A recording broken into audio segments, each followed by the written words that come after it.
নমস্কার বন্ধুরা, আমি মনি রান্নাবাটিতে আপনাদের সবাইকে স্বাগত জানাই।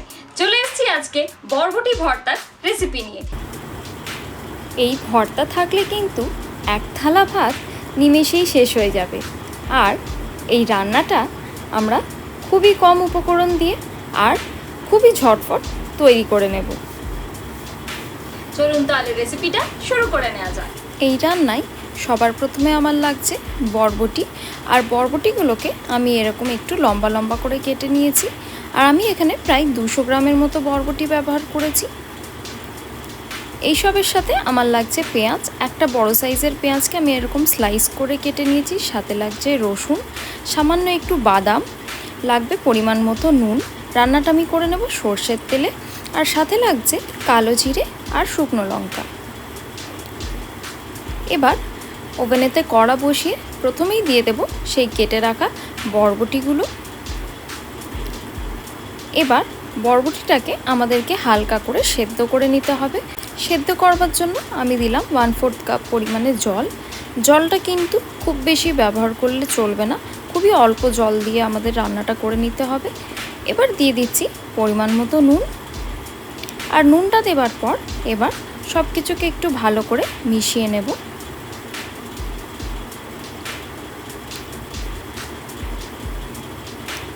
সব কিছুকে একটু ভালো করে মিশিয়ে নেবার পর আমি এটাকে সেদ্ধ হতে দেব। কড়ার লিড কভার করে প্রায় 10 থেকে 12 মিনিট লো টু মিডিয়াম ফ্লেমে আমাদের এটাকে সেদ্ধ করে নিতে হবে।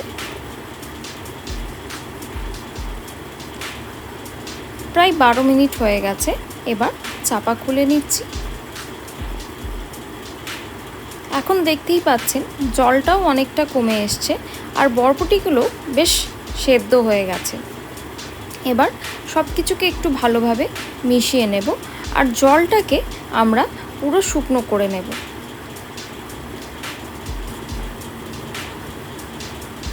এবার আমাদের বরবটি বেশ দেখতেই পাচ্ছেন খুব ভালো মতো সেদ্ধ হয়ে গেছে, জলটাও মোটামুটি শুকনো হয়ে গেছে। এবার এরকম একটু খুন্তির সাহায্যে চেপে চেপে বরবটির ভেতরে যে জলটা আছে সেটাকেও আমরা একটু শুকনো করে নেব। দেখতেই পাচ্ছেন বেশ ভালো মতো সব কিছু শুকনো হয়ে গেছে। এবার বরবটি তুলে রাখলাম আর সেই একই কড়াতে দিয়ে দিলাম কিছু বাদাম। আর বাদামটাকে আমাদের একটু ভালো করে ড্রাই রোস্ট করে নিতে হবে।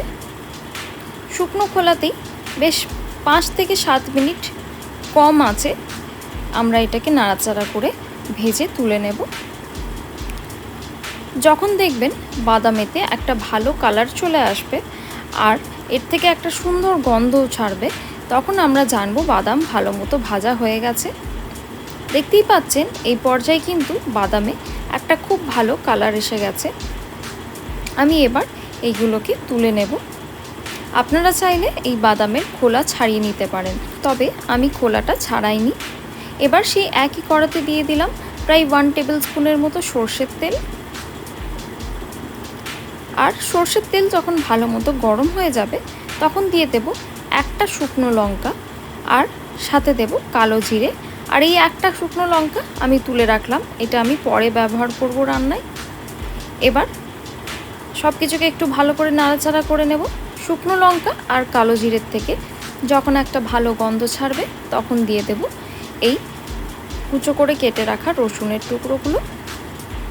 এবার রসুনটাকেও আমরা একটু ভালো করে নাড়াচাড়া করে ভেজে নেব। রসুনটাকে আমাদের হালকা গোল্ডেন হওয়া অবধি ভাজতে হবে, খুব বেশি কিন্তু আমরা ভাজবো না। এবার দিয়ে দিলাম বরবটিগুলো।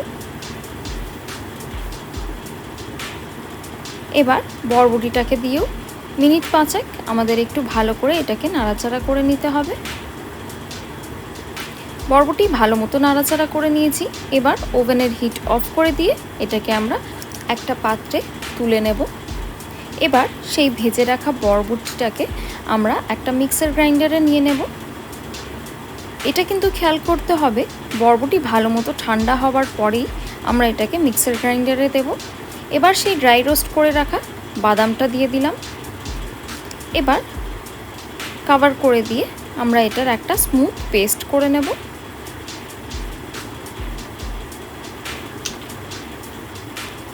এবার চাপা খুলে নিয়ে দেখতেই পাচ্ছেন পেস্ট আমাদের খুব ভালো মতো তৈরি হয়ে গেছে।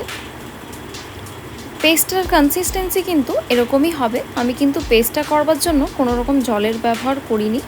এবার সেই একই কড়াতে দিয়ে দিলাম আরও 1 টেবিল স্পুনের মতো সরষের তেল। আর এবার ফোড়নের জন্য দিলাম একটা শুকনো লঙ্কা। লঙ্কাটা দিয়ে একটু নাড়াচাড়া করে নিয়ে এবার দিয়ে দিলাম কুচো করে কেটে রাখা পেঁয়াজের স্লাইসগুলো। আর পেঁয়াজটাকেও এবার আমাদের হালকা গোল্ডেন করে ভালো করে ভেজে নিতে হবে।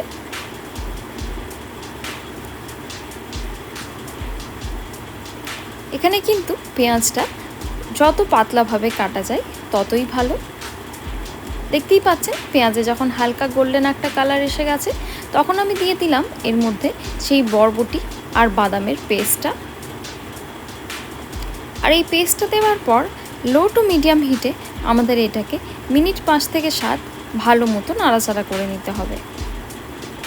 সব কিছুকে ভালো করে মিশিয়ে নিয়ে লো টু মিডিয়াম হিটে ভালো মতো নাড়াচাড়া করে নিচ্ছি। প্রায় 5 থেকে 7 মিনিট পর দেখবেন যে এই ভর্তাটা একটা ডোয়ের শেপ নিয়ে নিচ্ছে। আর তখনই জানবেন যে আমাদের এই ভর্তা কিন্তু সার্ভ করবার জন্য একদম রেডি।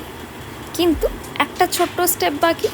এবার এর উপর আমি দিয়ে দিলাম কাঁচা সর্ষের তেল।